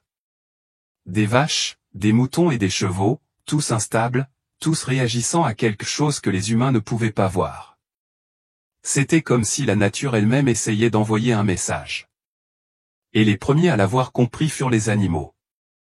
Ensemble, les troubles politiques, les conditions météorologiques extrêmes et les phénomènes inexpliqués ont créé un sentiment d'instabilité qui semble plus grand que n'importe quel événement isolé. Partout au pays, les gens ne se demandent pas seulement ce qui se passe. Ils commencent à se demander ce que tout cela signifie. Pendant des heures, quelque chose ne va pas. Des régions autrefois intactes regorgent désormais d'insectes, des essaims incessants balayant les terres agricoles, inondant les autoroutes, masquant la lumière du soleil comme des ombres vivantes à midi. Dans les zones urbaines, les cerfs apparaissent en nombre étrange, des dizaines à la fois, errant dans la circulation, immobiles au milieu des routes très fréquentées, les yeux écarquillés et confus, pour ensuite s'enfuir en rafales frénétiques. Le long des côtes, la situation s'assombrit. Les poissons sont retrouvés morts en grappes massives. Les baleines et les dauphins, des créatures qui parcouraient autrefois les profondeurs de l'air, s'échouent en nombre déchirant. Certains se sont retrouvés à des centaines de kilomètres de leur habitat naturel. C'est comme si la nature elle-même pouvait sentir quelque chose se construire, quelque chose s'enfoncer, et elle ne savait pas vers où se tourner. Mais les signaux ne se limitent pas à la terre ou à la mer. Quelque chose ne va pas au-dessus de nous aussi. Les astronomes, ceux qui cartographient les étoiles année après année, remarquent des changements discrets et subtils dans le ciel. Les constellations qu'ils étudient depuis des décennies semblent désormais légèrement décalées, leurs alignements familiers étant perturbés. Ce n'est pas assez dramatique pour déstabiliser les observateurs du ciel les plus expérimentés. Certaines zones du ciel nocturne sont devenues complètement sombres, là où les étoiles brillaient autrefois de manière stable et brillante. C'est comme si quelque chose de massif et d'invisible passait entre nous et le cosmos, avalant la lumière des étoiles sur son passage. Les télescopes pointés dans l'espace lointain captent des formes palpitantes et rythmées qui clignotent brièvement avant de disparaître sans explication. Les données n'ont pas de sens. Les satellites ont des problèmes à mi-orbite. Les aiguilles de la boussole frémissent de façon irrégulière. Les champs magnétiques enregistrent des pics dans des endroits longtemps considérés comme stables. Les équipements radio ont commencé à intercepter des rafales sonores qui suivent des schémas organisés, répétés et délibérés, mais leur signification reste inconnue. Certains prétendent entendre des sons non pas avec leurs oreilles, mais à l'intérieur de leur corps, de faibles vibrations qui résonnent dans leur poitrine tard dans la nuit, comme si le sol lui-même bourdonnait, comme si la terre essayait de parler. Et puis il y a le temps. Dans plusieurs régions, les gens signalent des heures perdues, c'est-à-dire des pans entiers de la journée disparus en un instant. Les horloges se figent un instant, puis reprennent quelques minutes, voire quelques heures à l'avance. À certains endroits, on a vu la lune vaciller comme une ampoule défectueuse dans le ciel, comme si la réalité elle-même bégayait pendant une seconde. Ce ne sont pas seulement des expériences isolées. Ils se multiplient à cause des manifestations, du chaos politique, des conditions météorologiques étranges et maintenant de ces signaux cosmiques. Une vérité tranquille commence à prendre forme. Plus rien de tout cela ne semble aléatoire. On ne se sent pas déconnecté. Chaque événement, chaque changement semble se superposer au précédent, formant un modèle trop précis pour être ignoré. Les tempêtes ne sont pas seulement fréquentes, elles s'intensifient, sont plus fortes, plus rapides, plus destructrices. On n'a plus l'impression que la nature suit ses cycles. Cela semble orchestré, comme si nous étions comptés jusqu'à quelque chose. Comme si chaque instant faisait partie d'une horloge que nous ne comprenons pas. Et pourtant, entre les vagues de destruction, il y a quelque chose d'encore plus troublant. Silence. Une sorte de vide qui tombe juste après le chaos. Trop calme pour être la paix. Trop tendu pour être calme. Un vide. Les gens le décrivent comme un bourdonnement sourd sous tout. Subtil mais constant. Comme si quelque chose était juste inaudible.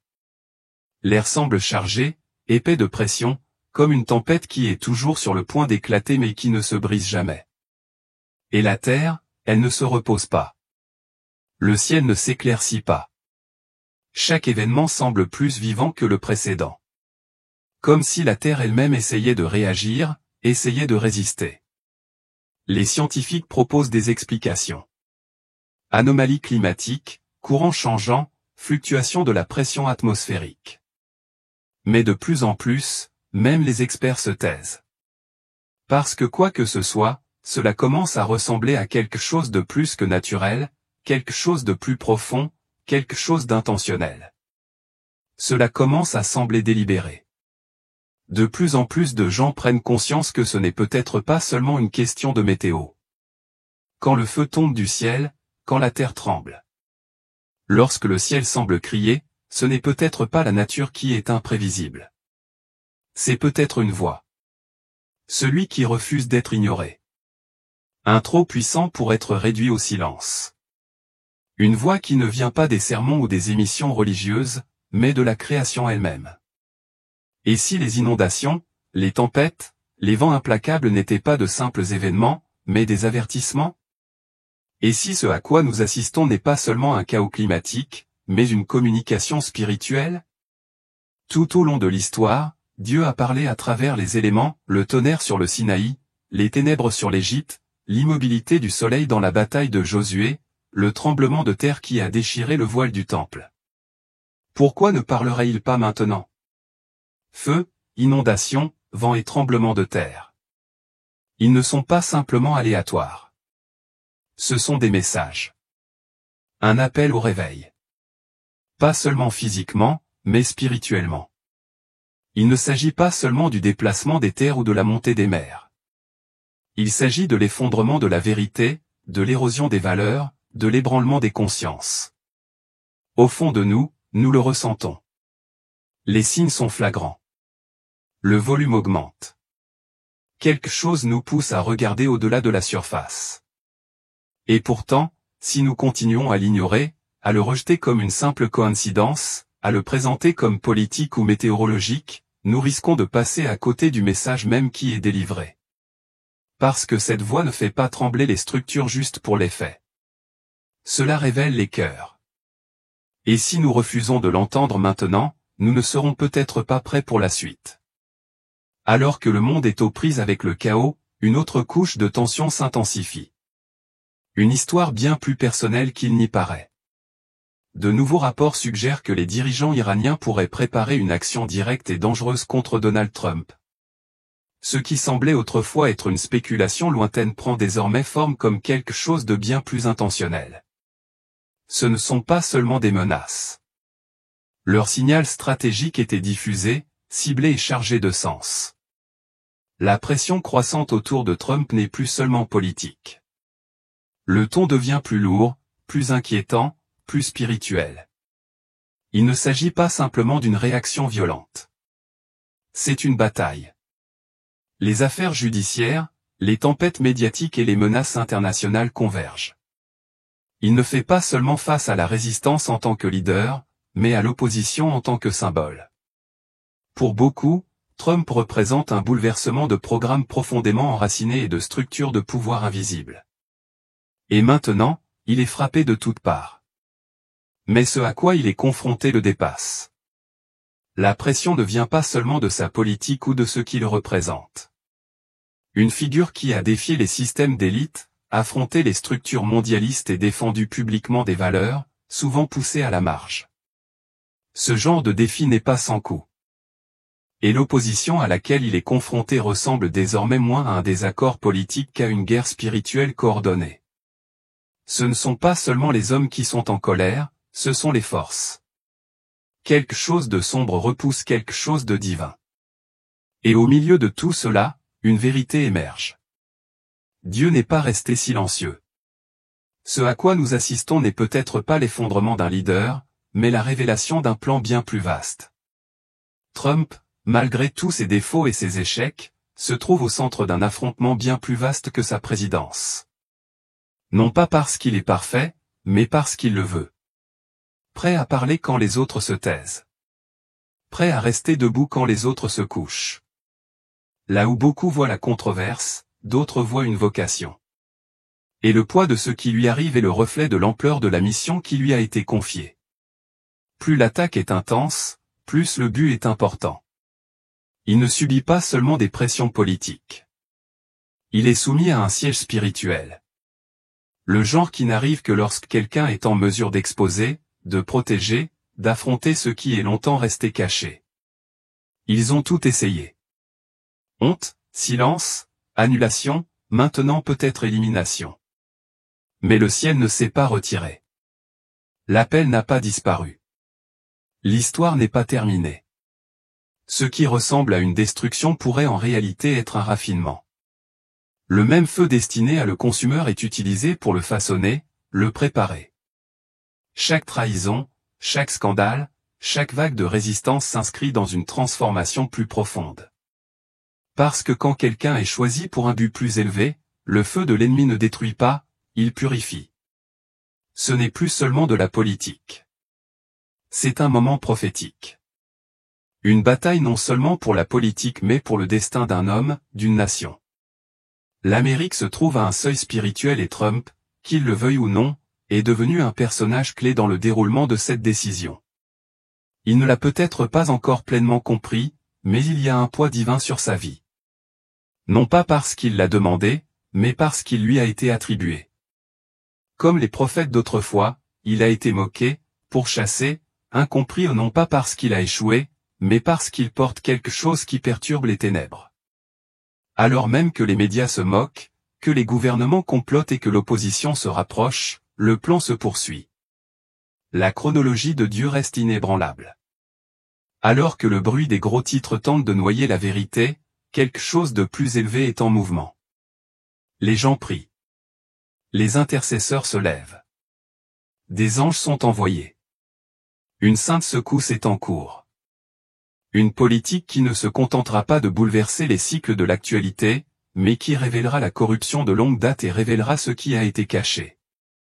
Il ne s'agit pas seulement d'un homme sous le feu des critiques. Il s'agit d'un royaume qui avance, et il ne sera pas arrêté.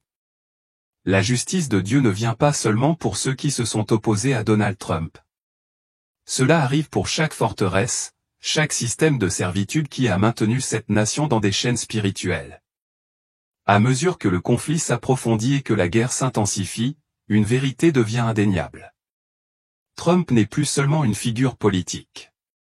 Il est devenu une ligne de démarcation, un symbole pour beaucoup de ceux qui croient encore que la main de Dieu est sur ce pays et que ses desseins n'ont pas été effacés par le chaos ou le compromis. Pour ceux qui ne veulent pas céder à la peur, il est devenu un point de ralliement, non pas à cause de sa perfection, mais à cause de sa persévérance. Cette bataille n'est pas une question de personnalité. Il s'agit du destin. C'est une question d'héritage. Il s'agit de l'avenir d'un reste et de l'âme d'une nation. Et le ciel ne recule pas. Ce à quoi nous assistons va bien au-delà d'une controverse ou d'une crise. C'est un test divin. Mais ce test ne porte pas sur la loyauté envers un seul homme. Il s'agit de savoir qui tiendra la ligne pour la vérité lorsque cela ne sera plus pratique.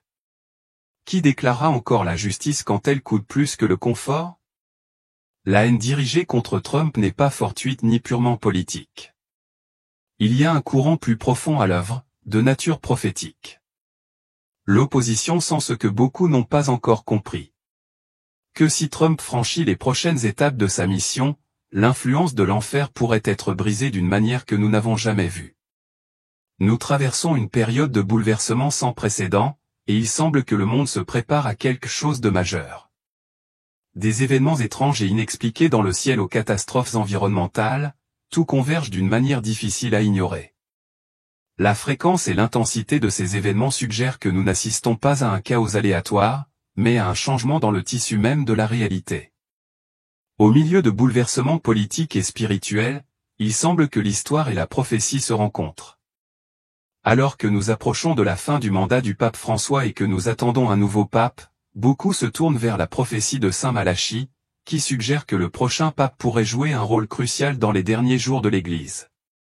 Il ne s'agit pas seulement d'un nouveau dirigeant au Vatican, il s'agit de quelque chose de beaucoup plus profond, quelque chose qui a des implications spirituelles et prophétiques.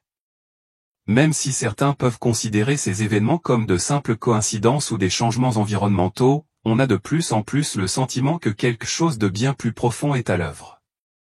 Les bourdonnements étranges dans le ciel, les conditions météorologiques bizarres et les pannes de courant généralisées qui surviennent aux États-Unis et au Moyen-Orient ne sont pas des incidents isolés. Ils font partie d'un modèle plus vaste et interconnecté qui défie toute explication facile. Pour ceux qui ont des yeux pour voir, il devient clair que nous approchons d'un moment critique, un moment où le monde tel que nous le connaissons subira une transformation. Les signes dans le monde naturel trouvent un écho dans les changements de leadership mondial, où la tromperie spirituelle et les faux prophètes sont en augmentation. Comme Matthieu 24 le prévient, la fin des temps sera marquée par une fausse paix et beaucoup seront égarés. Mais il y a de l'espoir. Au milieu du chaos et de la confusion, Dieu travaille en coulisses.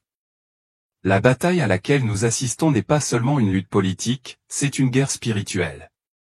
Des dirigeants comme Donald Trump, bien qu'imparfaits, pourraient faire partie d'un plan divin visant à dénoncer la corruption et à provoquer le changement.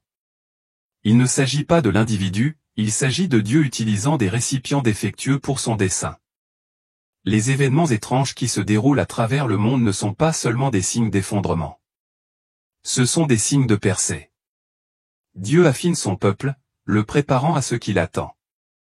Tandis que l'ennemi cherche à diviser et à détruire, Dieu suscite ceux qui défendront la vérité, ceux qui dévoileront les ténèbres et introduiront sa lumière. Face à ces défis, les croyants sont appelés à rester fermes. Les tempêtes peuvent faire rage, la terre peut trembler et les signes peuvent devenir plus fréquents, mais nous ne devons pas être ébranlés. Nous devons rester fermes dans notre foi, sachant que la bataille appartient à Dieu. Alors que les secousses se poursuivent, nous devons garder les yeux tournés vers un objectif plus important, en comprenant que ce n'est pas la fin, mais le début de quelque chose de nouveau. Alors que le monde semble s'effondrer, que les signes s'intensifient et que la bataille spirituelle s'intensifie, restons vigilants.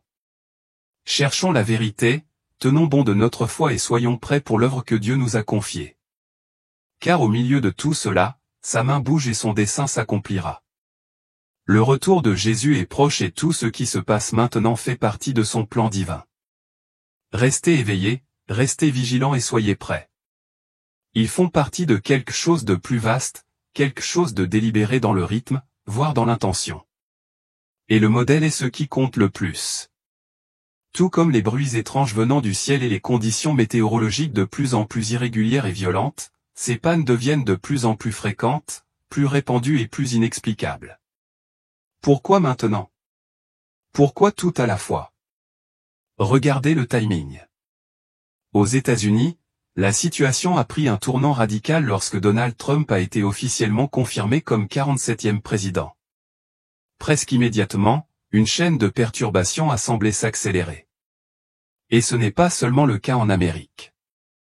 Le Moyen-Orient est au bord du gouffre, les conflits s'intensifient, les gouvernements se repositionnent, des alliances inattendues se forment à huis clos. Tous les signes indiquent une préparation. Préparation à quelque chose de grand, d'imminent. Assemblez les morceaux. Les bruits de trompettes résonnant du ciel sans source connue, les conditions météorologiques extrêmes et souvent records, les incendies, les inondations, les tempêtes de neige dans des endroits non préparés, suivies de pannes de courant soudaines et inexpliquées.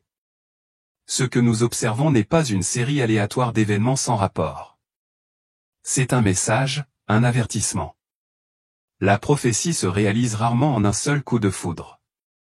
Il se déroule par vagues, se construisant avec des signes, dont nous vivons actuellement beaucoup. Alors pourquoi n'en parle-t-on pas davantage? Pourquoi la plupart des gens continuent-ils à vivre leur vie sans en être conscients ou indifférents? Parce que les distractions sont partout. Les médias couvrent ces événements. Oui, une panne de courant ici, un incendie de forêt là, une inondation dans une autre partie du monde. Mais ce qu'ils ne font pas, c'est relier les points. Ils ne vous diront pas que ces catastrophes se produisent simultanément, qu'elles se reflètent à travers le monde. Ils ne vous diront pas que la même fréquence de sons étranges du ciel enregistrés au Texas apparaît également dans les vidéos de Jérusalem ou de Jordanie. Ils isolent les gros titres, les privent de leur sens et passent à autre chose. En plus de ces signes prophétiques, d'étranges phénomènes lumineux apparaissent de plus en plus fréquemment. Les signalements d'objets volants ou d'ovnis non identifiés ont augmenté ces dernières années, attirant l'attention du public et des agences gouvernementales. Ces observations impliquent souvent des lumières se déplaçant rapidement, des manœuvres aériennes inexpliquées et des objets qui défient les lois connues de la physique. Ce qui était autrefois considéré comme une théorie du complot ou de la science-fiction est désormais pris au sérieux au plus haut niveau. Le ministère américain de la Défense a confirmé l'existence de programmes militaires enquêtant sur des phénomènes aériens non identifiés, les UAP, et plusieurs vidéos publiées par le Pentagone montrent des objets que les pilotes décrivent comme se comportant d'une manière qu'aucune technologie humaine ne devrait pouvoir faire. Ces incidents ne sont pas isolés. Des témoins oculaires de tout le pays, civils et militaires, ont rapporté des rencontres avec des orbes lumineux, des disques lumineux et d'autres anomalies aériennes bizarres. Dans certains cas, ces lumières semblent flotter immobiles avant de disparaître en un instant. Dans d'autres, ils accélèrent à des vitesses inimaginables, changeant de direction sans aucun moyen de propulsion visible. Alors que certains spéculent que les étranges lumières apparaissant dans le ciel, souvent qualifiées d'ovnis, sont des technologies avancées de gouvernements étrangers, d'autres pensent qu'elles pourraient indiquer quelque chose de bien plus profond, peut-être même spirituel. Ces phénomènes aériens inexpliqués pourraient-ils être liés aux signes de la fin des temps? S'agit-il de simples distractions, d'avertissements divins ou de manifestations d'une réalité que nous n'avons pas encore pleinement comprise? Ajoutant au mystère, les rapports faisant état de créatures étranges et non identifiées se multiplient également aux États-Unis, en particulier dans les forêts isolées, les déserts et les régions montagneuses. Ce ne sont pas seulement des histoires de passionnés marginaux. Elles proviennent de témoins crédibles, de chasseurs, de randonneurs, de gardes du parc et même de policiers. Qu'il s'agisse d'yeux brillants dans les bois, de figures ailées dans le ciel ou de formes humanoïdes se déplaçant de manière anormale dans la nature, le schéma est le même, des rencontres avec quelque chose d'inexplicable. La convergence croissante de lumières étranges dans le ciel et d'êtres mystérieux au sol soulève une question troublante. S'agit-il de phénomènes distincts ou liés? Les deux pourraient-ils faire partie d'une réalité plus vaste? Une situation qui remet en question ce que nous savons et nous oblige à considérer la possibilité qu'il ne s'agisse pas d'événements isolés, mais de signes d'un changement plus profond déjà en cours. Dans le nord-ouest du Pacifique, les observations de Bigfoot, une grande créature bipède velue, persistent depuis des décennies. Des témoins décrivent une énorme silhouette humanoïde aux yeux brillants et à la puanteur puissante, se déplaçant rapidement à travers la forêt et laissant derrière elle d'énormes empreintes de pas.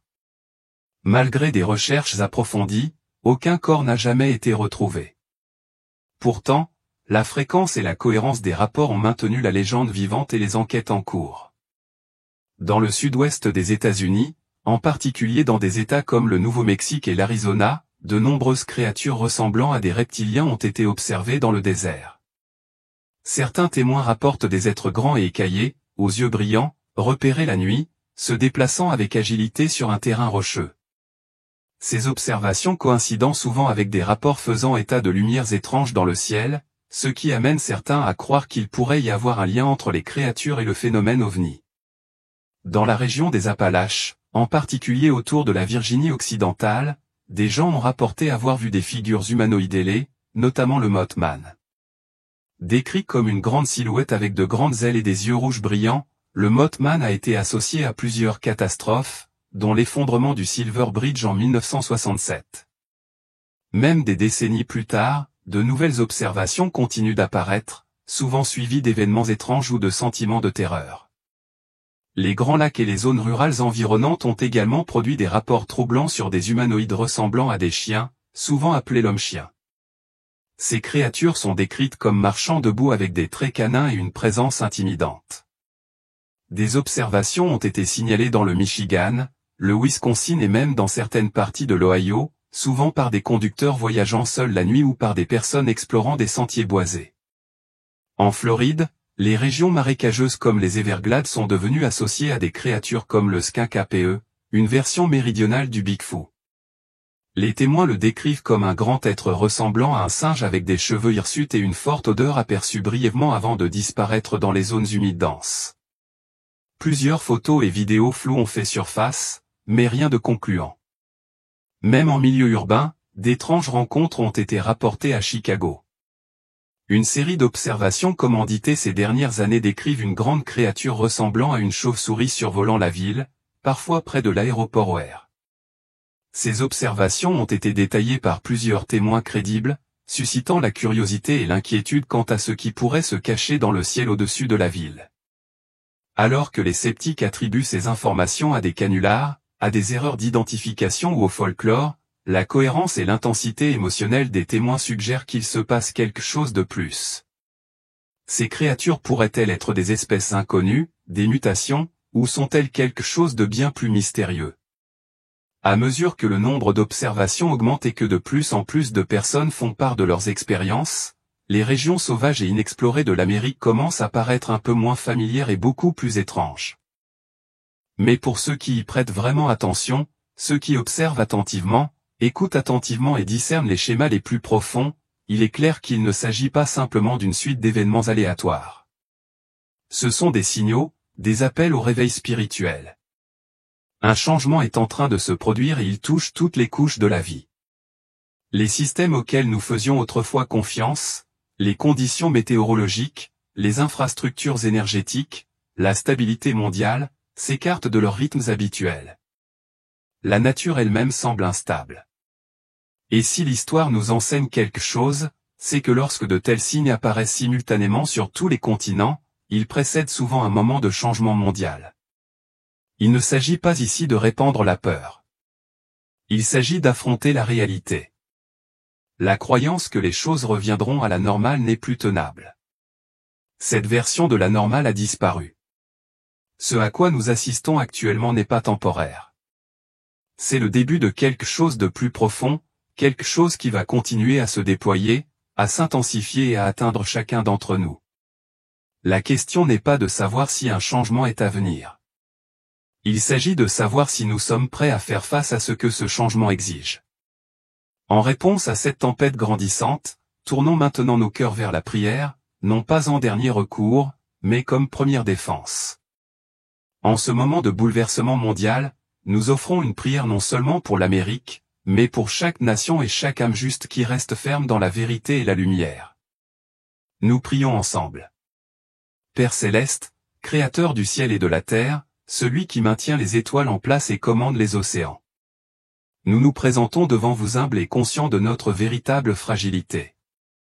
Nous reconnaissons que vous seul êtes souverain et que rien sur cette terre ne se produit au-delà de votre connaissance ou de votre pouvoir.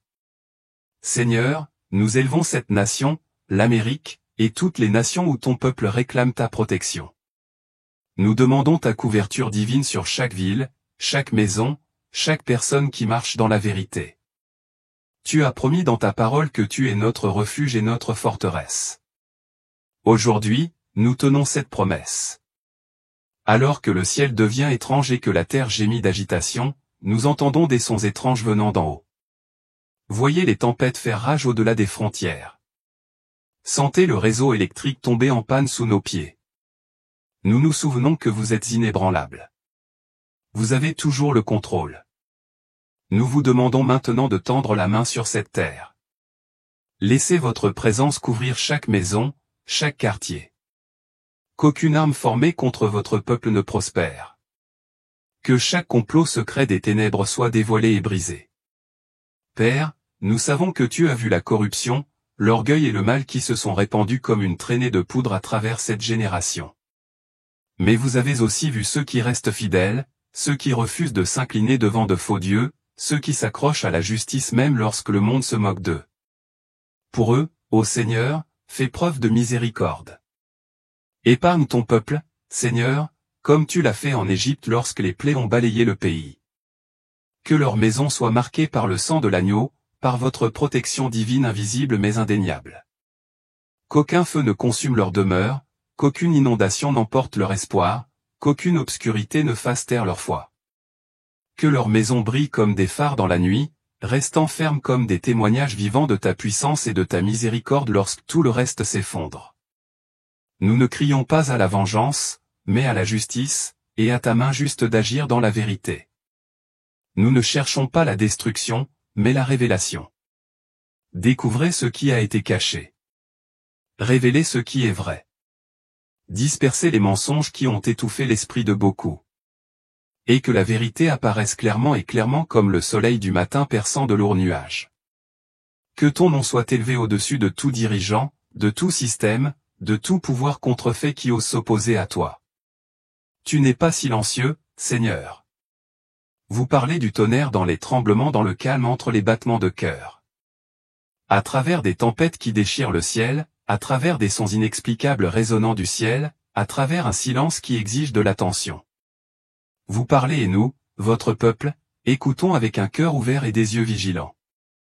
Que la terre soit secouée, ne serait-ce que pour réveiller ceux qui dorment. Que les royaumes tremblent, ne serait-ce que pour révéler qu'il existe un roi qui ne peut être ébranlé. Laissez les ténèbres s'installer, ne serait-ce que pour rendre votre lumière encore plus rayonnante. Rappelle-nous, Seigneur, que tu n'as jamais perdu le contrôle, pas un seul instant.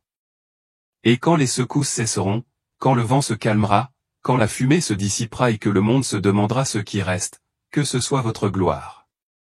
Que ce soit ta présence. Que ce soit la réalité indéniable que vous seul êtes Dieu et que vous seul en êtes digne. Nous prions donc avec audace, avec des voix tremblantes et une foi inébranlable. Purifiez votre peuple. Réveiller les endormis. Renforcer les fidèles.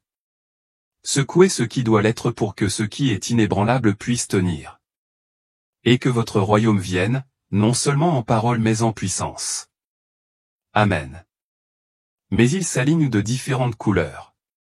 Non, non, je le vois pleinement. Oh, cela ressemble à un son, pas du tonnerre, mais à quelque chose de plus ancien, quelque chose enfoui profondément dans les os du monde, ruisselant dans le ciel.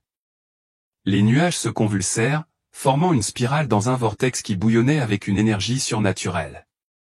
De l'intérieur, quelque chose a commencé à émerger. Période importante d'éveil spirituel et de transformation. Les trois chronologies convergent actuellement, créant un moment unique et puissant dans l'histoire. Cet alignement, ces phénomènes et la prophétie pointent tous vers un changement à venir ou une visite divine, tout comme cela s'est produit auparavant à des moments charnières de l'histoire. Mais pourquoi cela se produit-il maintenant? Quel est le message que nous sommes censés recevoir? La réponse réside dans la compréhension que ce triplet prophétique n'est pas annonciateur d'une destruction, mais d'une action divine. C'est un moment où le ciel se rapproche de la terre, un moment où la barrière entre le monde spirituel et le monde physique s'amincit, permettant une connexion plus claire avec le divin. Il ne s'agit pas seulement d'observer d'étranges lumières dans le ciel ou de ressentir des vibrations dans la terre. Il s'agit de conscience spirituelle. Il s'agit de reconnaître la saison dans laquelle nous nous trouvons et les vérités plus profondes qui se dévoilent autour de nous. Les événements des 2 dernières semaines, notamment le ciel rouge, les sons de trompettes et d'étranges phénomènes électromagnétiques, sont le début de quelque chose de beaucoup plus vaste, un message destiné à remuer le cœur de ceux qui y prêtent attention. De la même manière que le ciel rouge et le son des trompettes ont marqué la première phase, la deuxième phase, celle qui se déroule actuellement, détient la promesse d'une visite divine. Ce n'est pas le moment de craindre, mais de réfléchir, de se préparer et de se préparer spirituellement. Nous devons ouvrir les yeux sur les signes, tout comme le faisaient les anciens Israélites avant l'Exode, et comme le peuple d'Israël avant la dédicace du temple de Salomon. Le voyage à venir n'est pas facile. Le monde est à l'aube d'un changement majeur. Les événements auxquels nous assistons actuellement ne sont pas isolés, ils font partie d'un plan plus vaste et en cours de développement. Mais nous avons le choix de la manière dont nous réagissons. La question n'est pas de savoir si ces phénomènes sont réels, mais de savoir ce que nous allons faire des connaissances qu'ils apportent. Comment allons-nous nous positionner dans ce moment de révélation divine? Il est temps pour le peuple de Dieu de tenir bon, de se préparer spirituellement et d'être conscient des changements qui se produisent dans le monde. Le temps de la complaisance est révolu. Nous entrons dans une nouvelle phase de prophétie, une phase qui a été écrite dans des textes anciens et révélée par des signes dans le ciel et sur la terre. La convergence de ces chronologies bibliques, célestes et prophétiques marque un tournant. Il est maintenant temps pour ceux qui sont spirituellement en harmonie de répondre à l'appel, de vivre selon la lumière qui se révèle et de faire partie de la transformation divine qui se déroule sous nos yeux. Le monde peut sembler incertain, mais avec une bonne préparation spirituelle, nous pouvons traverser ces ténèbres vers la lumière. L'heure est à la clarté, à la compréhension et à l'action. Ainsi, alors que nous sommes au seuil de cette deuxième phase d'accomplissement prophétique, la question demeure, choisirons-nous de marcher dans la lumière de la compréhension, ou allons-nous nous détourner et laisser passer le moment? Le choix nous appartient et les enjeux sont plus élevés que jamais.